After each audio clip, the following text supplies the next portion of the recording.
Hi, welcome back to Veera's contents and vlog channel. ఎలా ఉన్నారు అందరూ? నేనైతే చాలా బాగున్నానండి. మీరందరూ కూడా బాగున్నారని మనస్ఫూర్తిగా కోరుకుంటున్నాను. ఈరోజు వ్లాగ్ వచ్చేసి అయితే నేను నా ఫ్రిడ్జ్ని ఎలా క్లీన్ చేసుకుంటాను అన్నది వ్లాగ్ అయితే చేశాను.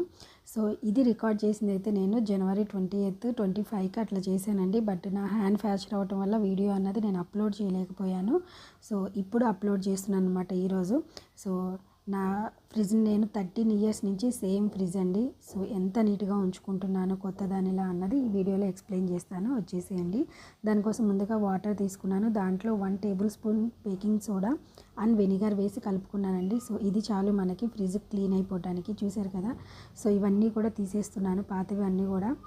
అంటే ఆల్మోస్ట్ ఇది 1.5 మంత్ 2 మంత్స్ అవుతుందన్నమాట. ఎవ్రీ మంత్ నేను క్లీన్ చేస్తాను. బట్ సంక్రాంతి ఫెస్టివల్ అవన్నీ ఉండటం వల్ల ఈ మంత్ లేట్గా చేశానన్నమాట. చూస్తున్నారు కదా, అన్నీ కూడా ఫ్రిడ్జ్లో నుంచి తీసేస్తున్నాను. సో మొత్తం తీసేసిన తర్వాత నేను ఫ్రిడ్జ్ని క్లీన్ చేసుకుంటానండి. ఈ ఫ్రిడ్జ్ అన్నది మాకు 13 ఇయర్స్ అనమాట. అంటే మ్యారేజ్ కాకముందే మా హస్బెండ్ తీసుకున్న ఫ్రిడ్జ్ ఇది. సో అప్పటి నుంచి కూడా సేమ్ ఫ్రిడ్జ్ యూజ్ చేస్తున్నాము. అండ్ ఎప్పటికప్పుడు నీట్గా తుడుచుకుంటూ పెడతాను కాబట్టి ఎప్పుడు కొత్త దానిలా ఉంటుంది. సో నేను ఫాలో అయ్యే టిప్స్ మీరు కూడా ఫాలో అయితే ఎప్పటికి కూడా మన ఫ్రిడ్జ్ అన్నది ఖరాబ్ అవ్వకుండా నీట్గా ఉంటుంది. చూసినా కదా, ఆ వాటర్తో నేను ఫ్రిడ్జ్ని క్లీన్ చేసుకుంటున్నాను. అండ్ మనకున్న డస్ట్ కూడా అంతా నీట్గా క్లీన్ అయిపోతుంది అనమాట. సో చాలా డేస్ అవుతుంది ఈ వీడియో నేనైతే రికార్డ్ చేసి, బట్ నేను అప్లోడ్ చేయడం అన్నది లేట్ అయిపోయిందండి. సో నాకు ఫిబ్రవరి 1కి హ్యాండ్ ఫ్రాక్చర్ అయిందనమాట. సో దానివల్ల నేను ఇది ఎడిట్ కూడా చేయలేకపోయాను. సో ఇప్పుడు టైం తీసుకొని ఎడిట్ చేసి మీకు అప్లోడ్ చేస్తున్నాను. సో డెఫినెట్గా ఈ వీడియో మీ అందరికీ నచ్చితే మా వీడియోని లైక్ చేయడం అస్సలు మర్చిపోవద్దు. అండ్ కొత్తగా ఛానల్ని చూస్తున్న వాళ్ళు ఉంటే ఛానల్ని సబ్స్క్రైబ్ చేసుకొని పక్కనే ఉన్న బెల్ ఐకాన్ని అయితే క్లిక్ చేసుకోండి. చూసారు కదా, మొత్తం అన్నీ క్లీన్ చేసుకున్న తర్వాత సర్దేసుకుంటున్నానండి. సో దీంట్లో నేను పికిల్స్ పెడతాను అండ్ వాటర్ బాటిల్స్ కానీ ఇదైతే మనకి పౌడర్ అనమాట. చూసారా, కొబ్బరి పౌడర్. సో ఆల్మోస్ట్ అంతా అయిపోయింది, కొంచెమే ఉంది ఇంకా. అండ్ ఎండి కొబ్బరి పౌడర్ కూడా నేను సపరేట్గా తీసి పెట్టుకుంటాను. సో మనం పూజలప్పుడు టెంపుల్స్కి వెళ్ళినా కొబ్బరి చిప్పలు వస్తాయి కదా, వాటితో పౌడర్ అయితే చేసి ఫ్రిడ్జ్లో పెట్టేసుకుంటాను. ఎప్పుడు ఏది కావాలంటే అది చేసుకోవచ్చు మనము. అండ్ ఇంకా ఎండి కొబ్బరి చిప్పలు కూడా నా దగ్గర అవైలబుల్ ఉంటాయి ఇప్పుడు కూడా. చూడండి, సో నీట్గా అయితే క్లీన్ చేసుకొని అన్నీ సర్దేసుకుంటున్నాను అనమాట. ఇది రోజ్ వాటర్ అన్నది నేను ఇంట్లోనే ప్రిపేర్ చేసుకొని ఇట్లా బాటిల్ నిండా పోసి పెట్టేసుకుంటాను. సో అవసరమైనప్పుడల్లా రోజ్ వాటర్ అన్నది యూస్ చేసుకోవచ్చు మనము. సో ఇది వచ్చేసి బీట్రూట్తో చేసుకున్న క్రీమ్ అండి. మన లిప్స్కి చాలా మంచిదన్నమాట.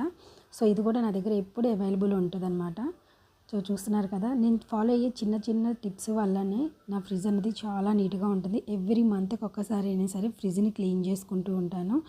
ఒకవేళ మనకి టైం లేక ఎవ్రీ మంత్ చేయలేకపోయినా అట్లీస్ట్ 2 మంత్స్కి ఒక్కసారి అయినా సరే ఫ్రిడ్జ్ని కంప్లీట్గా మనము క్లీనింగ్ చేయాలన్నమాట. అప్పుడే మన ఫ్రిడ్జ్ అన్నది ఎప్పుడు కొత్త దానిలాగా మెరుస్తూ ఉంటుంది. చూడండి, సో ఎంత నీట్గా ఉంది. బిఫోర్ ఎట్లా ఉంది, ఆఫ్టర్ ఎట్లా ఉందో మీరు చూసారు కదా.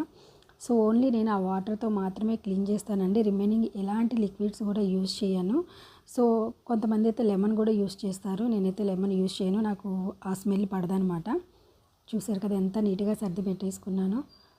సో ఇది వచ్చేసి అయితే మీకు డౌట్ రావచ్చు, ఇవి కరివేపాకు రసం అనమాట. ఇవి కరివేపాకుతో వాటర్ చేసి పెట్టుకుంటాను, హెయిర్కి యూజ్ అవుతుంది.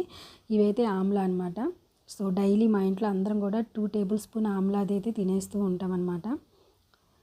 సో ఆఫ్టర్ క్లీనింగ్ ఎంత నీట్గా ఉందో చూడండి ఫ్రిడ్జ్ అయితే. అండ్ క్లీన్ చేసిన తర్వాత ఎంత చెత్త వచ్చిందో కూడా చూపిస్తాను మీకు, చూడండి.